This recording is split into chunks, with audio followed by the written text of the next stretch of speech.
Of course, the 10th plague, the Passover event, is considered one of the strongest pieces of typology that we have in the Hebrew Scripture. Typology!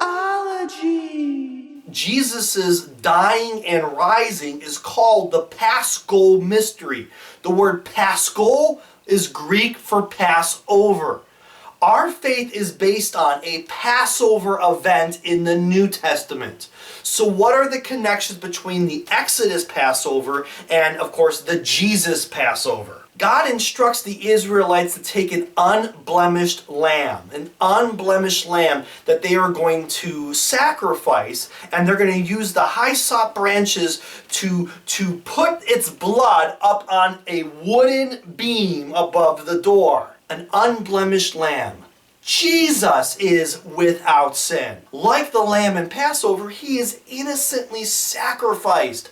His blood is up on a wooden beam as well. The hyssop branch is what the Roman soldiers used that they put the sponge on to try to get him to drink wine when he's thirsty. We know in the Synoptic Gospels that Jesus talks about the wine being blood. So in a sense, you have this connection between the hyssop branch and blood on wood. Why does that lamb have to die? Why does Jesus have to die? So that the angel of death can pass over us, that we could be free from the slavery of sin. So the effects are still the same. We are redeemed.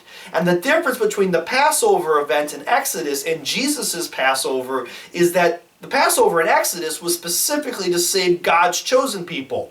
What we learn in the New Covenant of the New Testament is that all of us now are God's chosen people. So here we go again. It's a repeat, if you will. A sacrificial lamb that is slaughtered so that the angel of death can pass over us. Traditionally, it is believed that the supper that Jesus has the night he gets arrested, the Last Supper, is a Passover Seder meal. We know this for a couple of reasons, because it does say that it is the week of Passover when Jesus gets arrested. And two of the statements that he makes in the synoptic institution of the Eucharist refers to words that are used in a traditional Passover Seder prayer. A Seder meal literally refers to an orderly meal, an organized meal. It's a devotional meal where you'll have a plate and different food items on the plate represent different elements of the Passover from Exodus. Jews for 3,500 years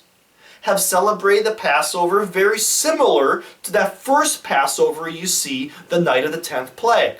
What's on the plate? You'd have a vegetable such as parsley. The parsley would symbolize life or spring. You would dip that parsley into a basin of salt water. The salt water represents the tears of slavery, the sweat associated with slavery. And then you would eat it. You have a mixture called haroset. Haroset's a combination of apple, wine, and nuts. And if you ever, it tastes very good, mind you. And if you ever saw what it looks like brick mortar. And the brick mortar is meant to call to mind the bricks that were used to build all of the institutions, all the buildings in Egypt, the time of slavery. You would have a bitter herb such as horseradish that would symbolize the bitter and harshness conditions of slavery.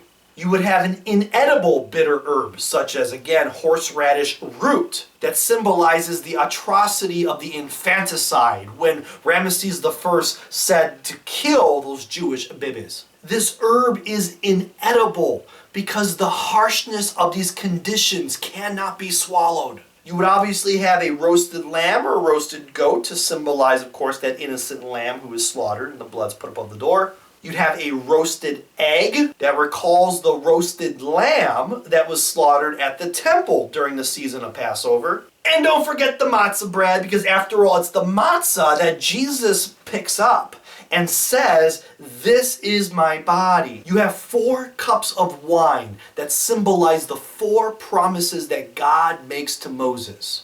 I will bring you out, the cup of sanctification. I will free you, the cup of deliverance. I will redeem you, the cup of redemption. I will take you as my own people, the cup of restoration. In the Synoptic Gospels, it only mentions that Jesus takes 1 cup. And what does that one cup symbolize? His blood that does all those things the four other cups we just talked about did for the Israelites. Jesus' sacrificial blood was blood for sanctification, blood for deliverance, blood for redemption, and blood to make us his people. And scholars interpret the institution of the Eucharist of the Synoptic Gospels as Jesus' way of explaining to his apostles, here's what's happening.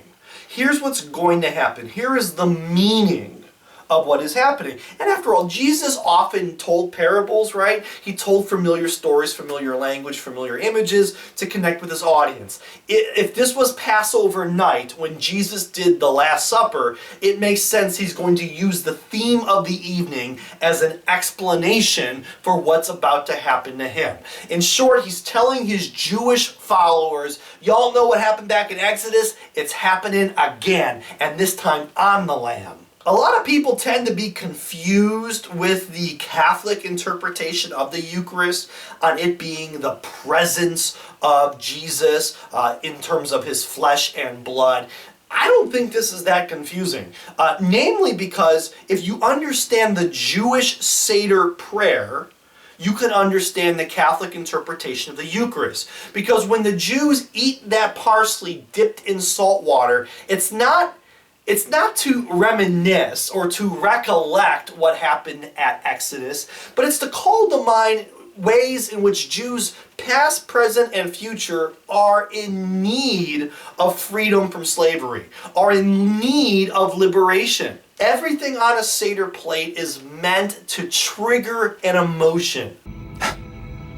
You have reactivated my emotion chip. That aligns Jews, past, present, future. And in short, my friends, that's what's happening with the Catholic Eucharist. Jesus is saying, when you eat this bread and drink from this cup, we are aligning ourselves with Christ, past, present, future. Let this bread and let this cup of wine be triggers for you to recognize that Christ is present. Fun fact, the word that Jesus uses for body when he says this bread is my body is a Greek word soma. And soma literally means the essence of a person. And Jesus is saying, I want you to recognize that I am there among you every time you eat and drink. Every time you are gathered in my name, I am there. And if you understand the Passover Seder tradition, it's very simple to understand the Eucharistic celebration in Catholicism. Kosher, kosher, wanna just eat kosher, eat it for Passover, yeah. Talking about Passover, well, check it out, it's kosher. Every year I wanna be a matzah man, eat the kind of food that the rabbi says we can. Serve it for the Seder, it's a feast, doesn't have much flavor and no yeast. I believe I am feeling anxiety. It is an intriguing sensation. The most distracting. Yes, I'm sure it's a fascinating experience, but perhaps you should deactivate your emotion chip for now. Good idea, sir. Done. Data, there are times that I envy you. I've got to eat a matzah.